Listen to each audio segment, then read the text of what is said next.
Hey guys, it's me, Sam Stein here, managing editor at the Bulwark. I'm joined by Andrew Egger.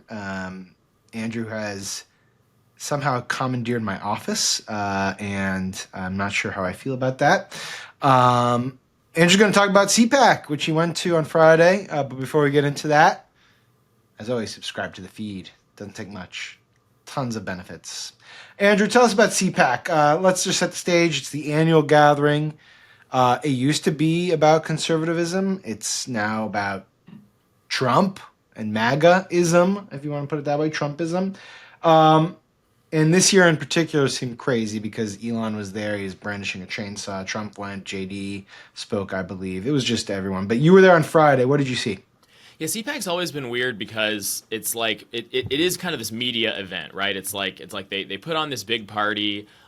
They have all these like tastemakers and newsmakers in the right wing constellation come and speak and kind of hobnob, and Yeah. all the different like right wing podcasters and shows are all there, and they're all networking with each other, and people come from quote unquote real America to like witness these people, and it's kind of like this like Lollapalooza type situation, and the press covers it a lot because it's like this kind of like one-stop shop to get supposedly like the whole right-wing experience like in one hotel south of DC in Maryland. And so it's like always been this thing. But yeah, and it's always been kind of a zoo as well. I mean, there really is not like this mythical kind of prior CPAC, at least not in the last decade in my experience, of kind of like it being this kind of good and pleasant and normal place. It's always been this sort of bizarre Yeah, like you're media young. phenomenon, right? You're Well, young. yeah, but you should talk to JVL about it. He feels the same way in terms of just it having always not to the same extent, but Yeah, I it's mean, really, definitely drifted towards that area. I've been going there for like 15 years.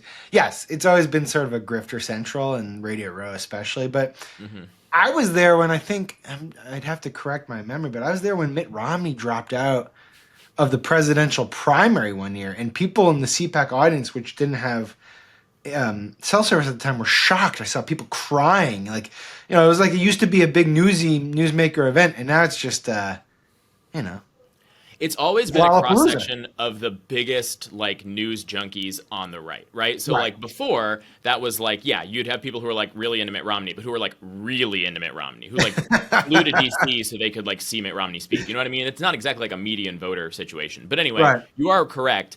It has gotten way weirder, way So what crazier, way does it more say? What insane. does it say from your vantage point about the state of the conservative movement or Trump, the Trump movement? Those are two distinct things. Just to be clear. Go ahead. Yeah, it's a little hard to tell, and the reason it's a little hard to tell is because CPAC. I don't mean to just like keep doing all this like ruminating on CPAC, but like it's this one guy's thing, right? Matt Schlapp, he's this lobbyist.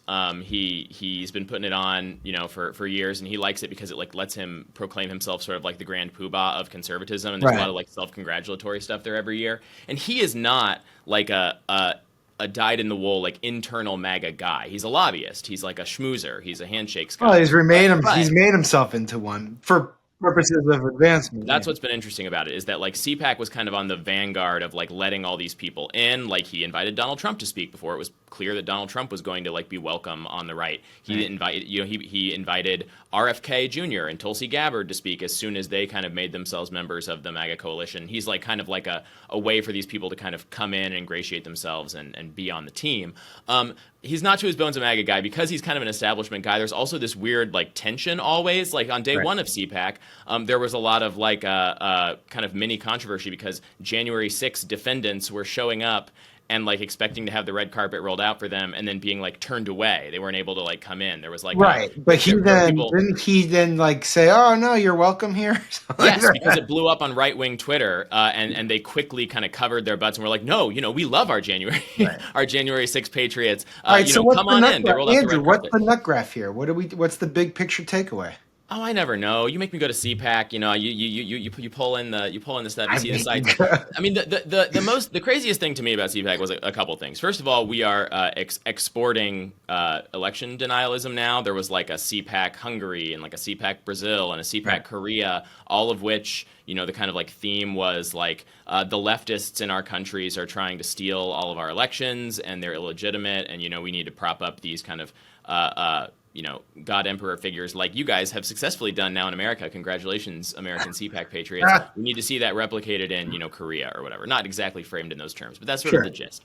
The weird thing, yeah, it was all Trump, but it was not as like ostentatiously all Trump as it has been in past years. I think in previous years there was sort of this like active, deliberate, like, we are the Trump people. We're going to like say that every sentence. And they were still saying it a lot, obviously. But like, that's just in the water now. It's Trump's party. And like, there isn't this kind of need to reaffirm that 900,000 times, except that they still do. But do you understand what I'm saying? Like, it's a little bit Yeah, less well, of I'm kind like of curious how much of it is, well, maybe you could say, are they more Elon-ish than Trumpish at this point? Or are we not there yet? yeah, I mean, it's the thing about CPAC, like I know I keep saying the thing about CPAC, it's not like it's that thoughtful, right? It's not like Yeah, but you can get a sense of what's if you going go to on. CPAC, if you go to CPAC, you are never going to be presented with like a piece of programming that makes you think, am I more of a Trump guy or am I more of an Elon guy, right? It's like it's this whole big cheerleading thing, right? What were there any actual points of tension in the room, right? Like it used to be you go to CPAC, there'd actually be some sort of intramural debates. Some. Maybe.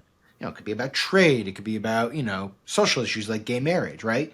Was there any sense of sort of internal debate or conflict or tension even in the halls at the Gaylord Hotel? Yeah, the Gaylord National in Oxon Hill.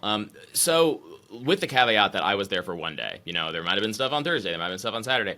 I did not see a lot of internal conflict other than the stuff I was just describing of like is CPAC, kicking out our January 6th Should heroes. we That's should kind of a we piece of should tension, we right? embrace January 6th or should we just hug them tightly? Which Yeah, one? but it really is. I mean, it really is crazy how much events like this have now kind of self-selected for their Right. people, right? Like if you Why look at would the you CPAC, show up? Why would you yeah, like show up if you disagree with these people? They're not the eager to CPAC listen. straw poll, they put out this straw poll every year, and it used to be kind of an interesting thing. It used to actually be kind of like, you'd look at it and maybe you'd get some insights in how various cliques of conservatism were feeling about various people or various issues. And more recently, it's become just this bizarre sort of cheerleading event. They take the straw poll and then they read the results of the straw poll off from the stage and Right, kind right. of revel in their unanimity about everything. It's like, sample straw poll question. Have the opening weeks of the Donald Trump administration been the best weeks for conservatism in your lifetime? 99% say yes. Whoa! Like USA, CPAC, and that's the sort of thing. It really is Right. just this. I mean, it's not just an echo chamber. It is like it's a cultivated echo chamber where it's all like, how fun is it that we're all in this echo chamber and we're winning? Is kind of the energy. Right. Was there? I mean, do they just feel like they're having like the time of their lives now because they finally are back in power? And do they actually? Is there? If you could you like sense any trepidation at all? I suppose about how things are going, or no? No trepidation, but also weirdly not quite as much euphoria as you might expect. And I don't know. I was actually thinking about this a lot. I don't know if it all felt a little bit kind of tired and going through the motionsy. And I don't know if that's because I was there for the lamer content. Like I was there on like for the Friday matinee and the Saturday primetime showing was Donald Trump. I'm sure he got a warmer reception than the stuff I was doing. But also like, I don't know. I do think that there is something in the kind of in the water for a lot of these people where because the whole thing is just built on this kind of permanent state of grievance, it's just kind of hard to turn that off. Well, that's what I They're was like, gonna. That's what I was wondering is because everything is about a plot against them, or a rigged system against them, or a deep state against them, and now they are the deep state, and they've beaten the rigged system, and they have all the power. It's like when you build your entire or most of your movement on grievance, and then suddenly you are granted the kingdom. Like, what else do you do? yeah. I mean, we are still so early in the whole Trump show, but Oh, I it do feels think like like it's there's been this. years. Right. Yeah, well, yeah. But like all the programs are just. I mean, they haven't passed a single piece of legislation. All the I know, cabinet I know. secretaries just got confirmed, and so like we are still kind of in this moment where like the dog just caught the car and is still kind of like exulting over that. There hasn't been a ton of like what's the next thing? What's the next thing? And yet like I was saying, like still weird little like holding on to weird little grievances from like a few days ago. Like I just this one panel, the first panel I saw when I walked in was like against woke culture in Hollywood, who's like called Right. Inclusion Delusion, Hollywood Survivors. And it was like this guy who used to be the CEO of the Hallmark Channel, who was like on this jag complaining about how when the Hallmark Channel aired the Christmas tree lighting for Donald Trump back in his first year in office, there were people who complained about that. And he's like, well, I just thought this Christmas tree lighting would be this kind of beautiful little thing. And people were so mad. And, It's incredible that out of that's control. still, yeah. I know. Like, I don't know how he's on the stage. I don't know, like, why. Because there are no dead grievances. Things Yeah. from like 10 years ago, Yeah, you can still get mad. and that's true, and that's true of anybody, right? You can kind of dust off a thing you used to be mad about, and kind of get yourself mad about it again. But also, like, the whole political movement's built on that, right? I mean, it's like you have this whole library now, and you can take down any book from the shelf and kind of re-trigger yourself all over again, and you never have to stop feeling grievance. So that's, I guess, the weird thing about CPAC is, yes, they are winning, but yes, there is still so much grievance there, despite the fact that they're in the driver's seat. Last thing I got to ask you, because Matt Schlapp has a few scandals and stories surrounding him. Let's speak carefully here, because we want to make sure that we don't say anything we don't regret. But was that in the air at all? Were people discussing these? And if you're watching this, I don't want to get into the details, because this is a PG-13 YouTube channel. But you can Google it. YouTube channel, yeah.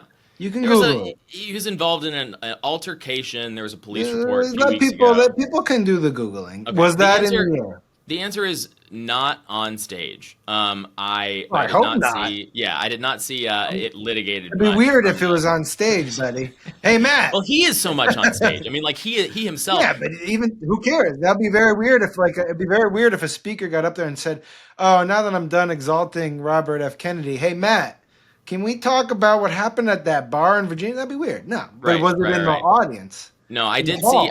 I did overhear just one interaction outside of CPAC, kind of in the media row, and it was just very quick. Like, Matt Schlapp was walking past, and he just kind of got buttonholed by like a random guy, who was kind of like, "Hey, Matt, like, sorry, your wife had to come out and defend you again," and kind of laughed about it a little bit, and that was it. That was the whole interaction. But it was like.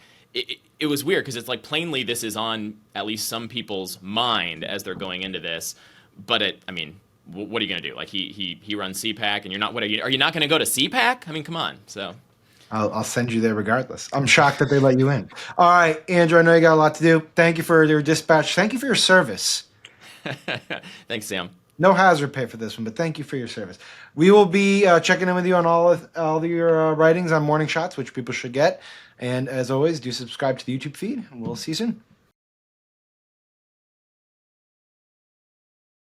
Hey, YouTube fam, if you want to support the Bulwark, the best way to do it is by becoming a YouTube Bulwark Plus member. The Bulwark is truly independent. We have no corporate overlords. We're not settling any dumb lawsuits with Trump. By joining, you help support our work, and you can get a bunch of perks right here on this platform. Ad-free content, bonus videos, live streams, and some emojis of me, which I guess some people want. So come join, come hang out, become a Bulwark YouTube Plus member, and I'll be seeing you in the comments. So behave.